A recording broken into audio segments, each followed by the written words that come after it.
गोर लगै छी। हम चमचम मैथिली गीत में अहाँ सबके स्वागत करै छी। आई एगो हम पाबनि के गीत कहै छियै।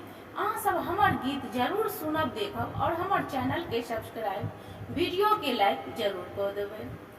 धिया बैसली हिया हारी पाबनि पूजबै